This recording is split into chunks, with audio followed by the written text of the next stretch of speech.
इस वीडियो का आगाज करने से पहले हमारी आपसे दरख्वास्त है कि आप फ़लस्तीन के मुसलमान बहन भाइयों को अपनी दुआओं में लाजमी याद रखें और जिस कदर इस वक्त जुल्म हो रहा है उस जुल्म के खिलाफ कम से कम आवाज लाजमी उठाएं। फ़लस्तीनियों के हक में अगर किसी भी किस्म का ट्रेंड है तो आप उसमें लाजमी शामिल हों। इसके अलावा अफगानिस्तान में जो शदीद किस्म का ज़लज़ला आया है, अल्लाह पाक उन मुसलमान बहन भाइयों की भी मुश्किलात आसान करे और जो जख्मी हैं उन्हें सेहत दे। इसके अलावा जो मुसलमान चल बसे, अल्लाह ताला उनकी मग़फ़िरत फरमाए। अल्लाह ताला हम सबको अपने हिफ्ज़ो अमान में रखे। आमीन आमीन आमीन।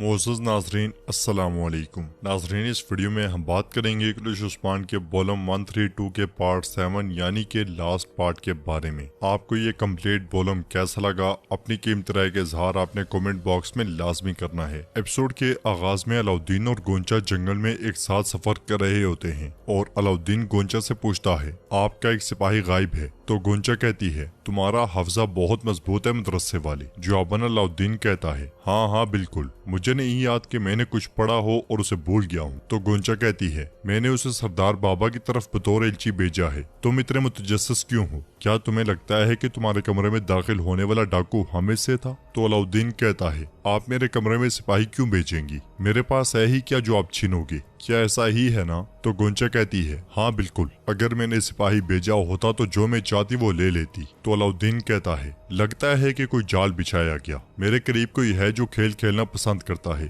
जवाबन गोंचा कहती है, आप खेलों को भूल जाओ, मुझे अपनी सलाहियतें दिखाओ। देखते हैं तुम्हारा जितना दिमाग तेज है उतना घोड़ा भी तेज है कि नहीं। चलो। इसके साथ ही गोंचा अपना घोड़ा दौड़ा देती है। तो अलाउद्दीन कहता है, आप मुझे बिल्कुल भी नहीं जानती गोंचा खातून। ये कहते साथ ही अलाउद्दीन भी घोड़ा दौड़ा देता है। उनके सिपाही भी पीछे पीछे घोड़े दौड़ा देते हैं। नाज़रीन, इसके बाद हम देखते हैं कि सोगोत में बाला खातून नमाज अदा कर रही होती हैं और नमाज के बाद दुआ के लिए हाथ उठा लेती हैं। इस लम्हे अलाउद्दीन चेहरा ढांपे वहाँ पहुँचता है और बाला खातून को देखकर उन्हें पुकारता है। अलाउद्दीन की आवाज सुनकर बाला खातून के मुंह से बेसाख्ता निकलता है, अलाउद्दीन। ये कहते साथ ही वो एकदम से उठकर पीछे मुड़ती हैं। हाथ का बोसा लेने के लिए अलाउद्दीन रोते हुए आगे बढ़ता है तो बाला खातून कहती हैं, मत करो बेटा, तुम बीमार हो जाओगे। इस पर अलाउद्दीन कहता है, अम्मा मैं ये बर्दाश्त नहीं कर पा रहा, मुझे आपकी बहुत याद आती है। इसके साथ ही वो दोनों गले लग जाते हैं। बाला खातून अलाउद्दीन से बहुत प्यार करती हैं और कहती हैं, तुम ठीक हो माशाल्लाह। जवाबन अलाउद्दीन कहता है, अगर आप ठीक होंगी तो मैं भी ठीक हूँगा। इसके साथ ही बाला खातून खांसने लग जाती हैं तो अलाउद्दीन उन्हें बिठाकर पानी पिलाता है। फिर बाला खातून पूछती हैं, कोनिया में हालात कैसे हैं? तो अलाउद्दीन कहता है, अम्मा कोनिया उसी तरह है,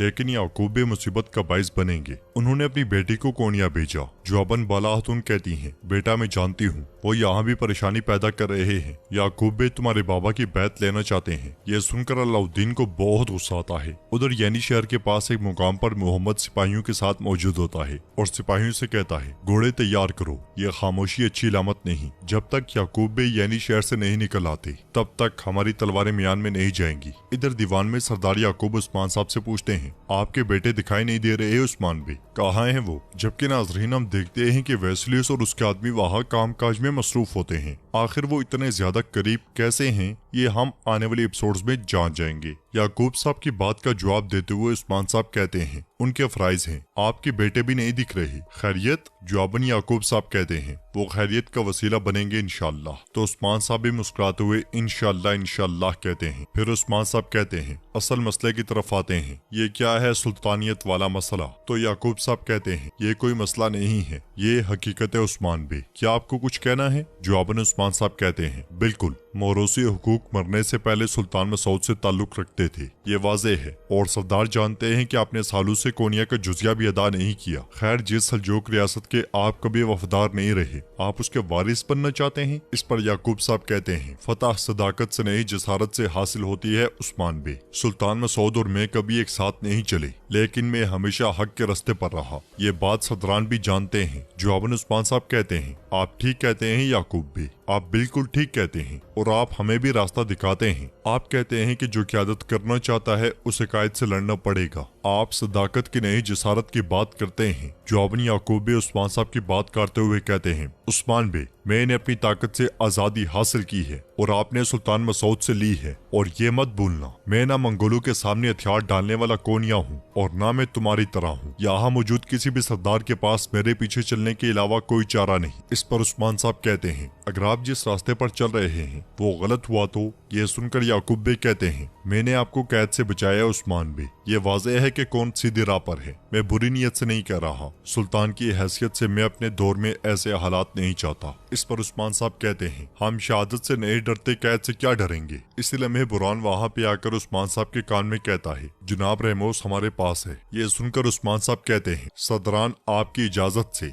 इसके साथ ही उस्मान साहब खड़े हो जाते हैं तो सरदार याकूब कहते हैं, आपको इजाजत है उस्मान बे, जल्दी से जाएं और जल्दी से वापस आएं, अभी हमने बहुत सी बातें करनी है। याकूब साहब की बात सुनकर उस्मान साहब हाँ में सारे लाते हुए चले जाते हैं। उधर खातून बैठी खाना खा रही होती है और एक खातून सादत खातून से पूछती है, क्या ये तय हो गया कि सरहदी बाजार कब खुलेंगे सादत खातून? तो सादत खातून कहती है, 2 दिन में खुल जाएगा खदीजा खातून। क्या आपके काफिले अभी तक नहीं पहुंचे? तो सविलिया खातून कहती है, वो कल सुबह सरहदी बाजार में होंगे इंशाल्लाह। ये सब सुनकर ओलोफेरा पूछती है, क्या इस सरहदी बाजार में हर कोई जा सकता है? जवाबन सादत खातून कहती है, बिल्कुल, हम सरहदों के करीब तकफोरों के साथ मुआहदे करेंगे। हिंदुस्तान और कुस्तुनतुनिया से काफिले आएंगे। आपने कहा कि आपको तिजारत में दिलचस्पी है शहजादी ओलोफेरा, हम आपको भी मदू करते हैं। यह सुनकर मलून खातून कहती हैं, ओलोफेरा यहाँ थोड़ी देर के लिए है। इसके बाद सादत खातून कहती हैं, खावतीन हमें सरहदी बाजारों से बड़ी उम्मीदें हैं, सामान जितना अच्छा होगा हमारा नाम उतना ही बड़ा होगा। मलून खातून आपकी दुकान भी तैयार है। जवाबन मलून खातून कहती हैं, शुक्रिया सादत खातून, आपने तिजारत के लिए यानी शहर के नाम के बारे में तो सुना होगा। इस पर सादत खातून कहती है, नहीं सुना, बिल्कुल कभी नहीं सुना, आपका नाम गर्मियान तक नहीं पहुंचा अभी। वैसे वाकई काई कढ़ाई के अलावा और क्या कर सकता है? तो मलून खातून कहती हैं, आप बाजार में देख लेंगी सादत खातून। नाजरीन, इसके बाद हम जिंदान में देखते हैं उस्मान साहब के जांबाज और उरहान रेमोस की धुलाई कर रहे होते हैं। उरहान कहता है, तुमने मेरे सरदार को धोखा दिया। हाँ, ये कहते साथ ही वो उस पर पे दर पे कई मुक्के बरसाता है। इसी लम्हे उस्मान साहब वहाँ पहुँचते हैं और रेमोस के चेहरे पर अपना पाँव रख लेते हैं। फिर कहते हैं, तुम्हें याद है मैंने तुमसे क्या कहा था? मैंने तुमसे कहा था कि अगर तुमने मेरी पीठ पीछे कुछ किया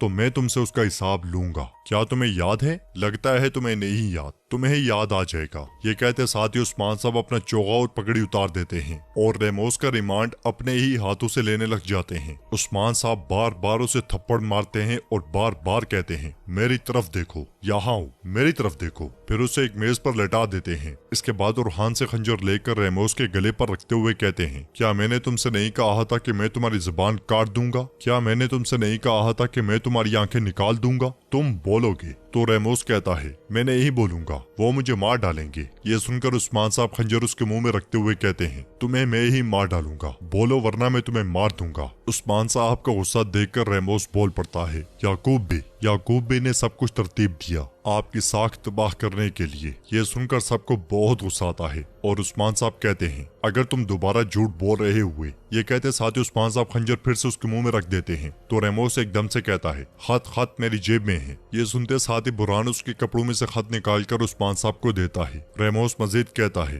याकूब का आदमी कैनुमास, उसने मुझे खत दिया। इसके साथ ही उस्मान साहब खत खोलकर पढ़ते हैं। फिर उससे कहते हैं, अगर ये झूठ हुआ। तो रेमोस कहता है, ईसा की कसम मैं सच कह रहा हूँ, इस सब के पीछे याकूब बे का हाथ है। ये सुनते साथ ही उस्मान साहब उसे छोड़ देते हैं और एक बार फिर अपनी हालत दुरुस्त करके वहाँ से रवाना हो जाते हैं। उधर घोड़े पर सवार कोनूर यानी शहर में दाखिल होता है और घोड़े से उतरने के बाद तेजी से तुरान के पास जाकर कहता है, तुरान दरमियान ओगलों के मोहम्मद ने यानी शहर को घेर लिया है, सिपाहियों को तैयार रहने को कहो। जबकि वेस्लियस छुपकर उन्हें देख रहा होता है। जाते जाते कोनूर तुरान से कहता है, सिपाहियों से कहो कि छुपकर तैयार हूँ, लोगों को खबर ना होने दो। हुक्म मिलते साथ ही तुरान वहाँ से रवाना हो जाता है। इसके साथ ही कोनूर आगे बढ़कर दीवान की जानिब जाने लगता है तो सिपाही कोनूर के पास आकर कहता है, उस्मान बे रेमोस के साथ है कोनूर बे। ये सुनते साथ ही कोनूर तेजी से आगे बढ़ जाता है। इधर उस्मान साहब और खान और बुरहान के साथ शदीद गुस्से में दीवान की जानिब जा रहे होते हैं और जाते जाते तलवार बेनियाम कर लेते हैं। गुस्सा और गजब उस्मान साहब के चेहरे पर अया होता है, मगर इससे पहले कि उस्मान साहब दीवान में पहुंचकर कोई रद्द अमल देते, कोनूर जनाब जनाब कहता हुआ उस्मान साहब तक पहुंच जाता है। अंदर दीवान में सरदार कारा से सरदार याकूब से पूछते हैं, आप हमें उस बाजार में मजीद एक बड़ी डिस्कस दुकान करने से पहले देंगे? आप इस हाँ वीडियो मेरे को लाइक सुल्तान। करें, जवाबन चैनल को सरदार याकूब सब्सक्राइब। दीवान में दाखिल होते हैं। उस्मान साहब तलवार जमीन पर रगड़ते हुए शदीद गुस्से में आगे बढ़ते हैं। ये देखकर सरदार याकूब भी हाथ तलवार पर ले जाते हैं और कहते हैं, आपने इन तमाम सरदारान को यहाँ बुलाया और अब आपके हाथ में ये तलवार है उस्मान भी, या तो आप इन्हें यहाँ डराना चाह रहे हैं या खून बहाना चाह रहे हैं। जवाबन उस्मान साहब गरजते हुए कहते हैं, हाँ बिल्कुल खून बहेगा, बहुत खून बहेगा। इधर मोहम्मद की बेचैनी बढ़ते ही चली जाती है और वो कहता है, उस्मान उस्मान, अगर तुमने हमारे सरदार के साथ कुछ किया मैं तुम्हें तुम्हारे शहर के साथ तबाह कर दूंगा। दीवान में उस्मान साहब कहते हैं, याकूब भी, सुल्तान की हैसियत से आपके दौरे हुकूमत में कोई सरदार कैदी नहीं होगा। आपने कहा, क्या मैं ठीक कह रहा हूँ? फिर सरदारान को भी बताओ, वो भी सुन लें।